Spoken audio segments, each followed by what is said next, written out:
Welcome to Frances Quilts, the site dedicated to the wonderful art of quilting, with a few other fun things thrown in as well.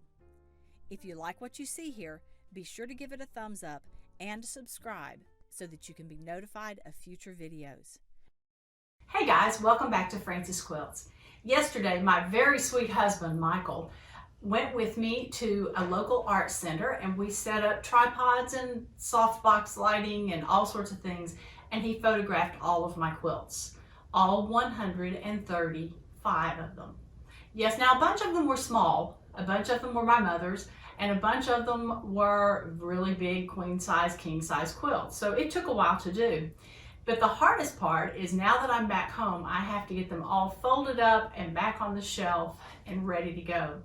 Now my shelf that I'm using here is fairly empty right now, but before we left, it was absolutely chock-a-block with quilts and I was out of room.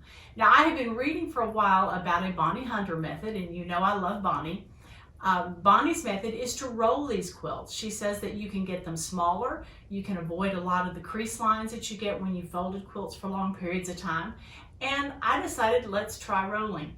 I think it's going to work great because it seems like it just takes up a whole lot less room. Now it is a little bit of a tedious process, and I'm going to show you with a smaller quilt just simply because trying to get photography of a big quilt ain't going to work.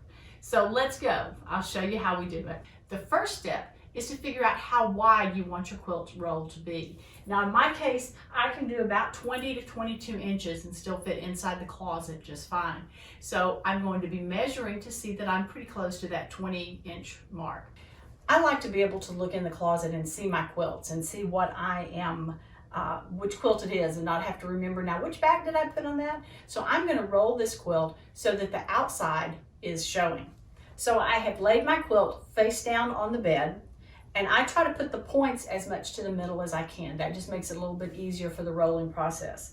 The first step is to take one side and fold it across like that. You notice there's nothing even here. I'm not evening up edges. I'm not going to the middle. I'm just folding across. My idea here is to get approximately 10 inches between the corner and the fold here, and 10 inches between the corner and the fold here. I probably need to fold it a little bit more. Now I'm going to come back and take this piece and I'm going to fold it back over again, and then we can measure to see where we are. Now I'm only at 17.5 inches, so I can, if I'm aiming for 20, it means I can go out and make that a little bit wider. So now I have it folded that way. I'm going to take this other side and fold it over using this fold as my guideline. So I'm going to bring it over and fold across. Again, I'm not particularly worrying about any straight lines or anything like that. I'm going to fold this over here and I'm ready to roll. When I come down here, I like to flip this and just give it a little bit of space right there. The reason is I could start rolling with this point, but I'm afraid if I do, it will get all crumbled up in there. So I don't want that to happen. So let's start rolling. Now I have found that sometimes the quilt gets a little tucked up in there. So what I have started doing is coming to the other side, using my left hand to kind of straighten it as I go, and just roll. Now it's not going to be a perfect 20-inch roll. There's going to be some little bits hanging out. Now that is a nice size quilt. There are no folds to worry about. I'm not going to have to worry about opening it and having creases in there. And most importantly, it's going to fit beautifully right on my shelf and leave me room for even more to go on top.